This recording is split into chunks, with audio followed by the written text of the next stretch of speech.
Why is there evil in the world, and what is our responsibility in the face of evil? The Orisha traditions are unusual in the world of religions for having a generally positive rather than negative outlook.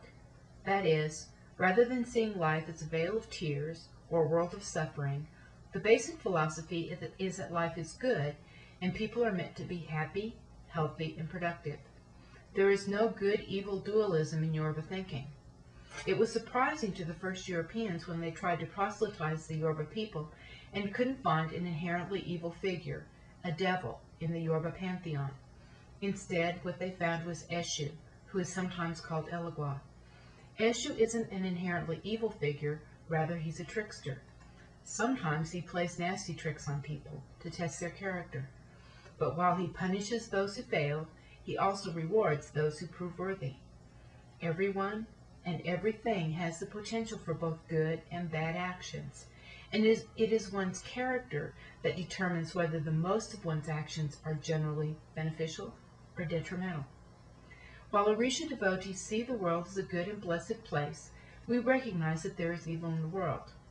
Sometimes unfortunate events are tests put in our way by Eshu or other deities, and sometimes they are the result of the malicious behavior of people or other types of spiritual beings. Many African traditions, including this one, have an interesting response to the apparently random bad luck that plagues individuals. Believing that everyone should have a long, happy, and productive life, when that expectation isn't met, they look for causes. Random bad luck, being in the wrong place at the wrong time, isn't a sufficient answer for them. Although character tests by Eshu and other deities may cause some misfortune, the more general, all-purpose explanation for bad luck is witchcraft. Without a devil, witchcraft isn't seen as a personality trait or the decision to act in an evil way, but instead is viewed as a power that one has. Witchcraft doesn't describe something that one is, but rather an ability that one has to act in extraordinary ways.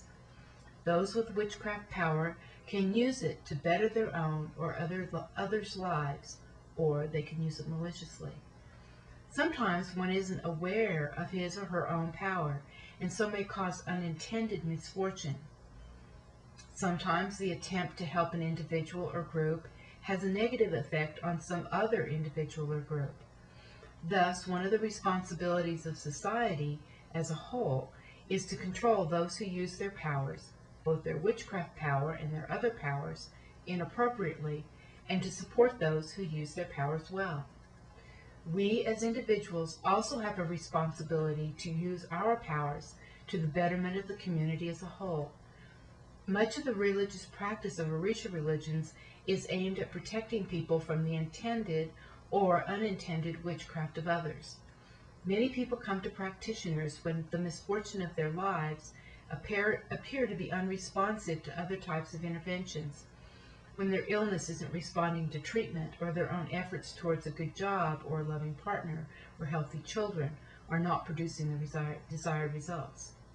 Priests can talk to Eshu and the other deities to see if the misfortunes are their way of communicating with the individual, or if they are willing to help protect against the witchcraft of others and make the situation better. Priests can also use their own powers on behalf of themselves and others.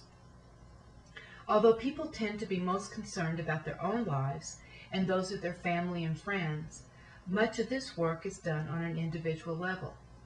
But the same powers can be used to protect an individual from misfortune can also be used for the benefit of larger groups and even societies.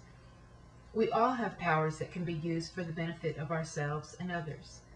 The ethical question for me is, how can I use my powers in the most responsible way, knowing that aiding one may be the detriment to another?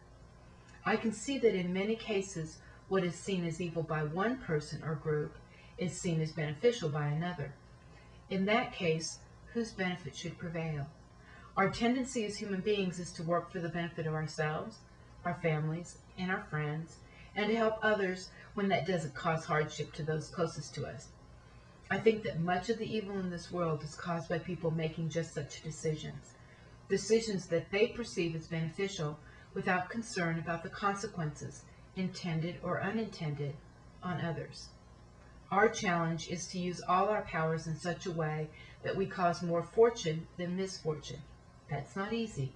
And once you recognize that everyone is acting in a way meant to make things better, at least for some select group of people, the question of evil and what to do about it becomes much more complex.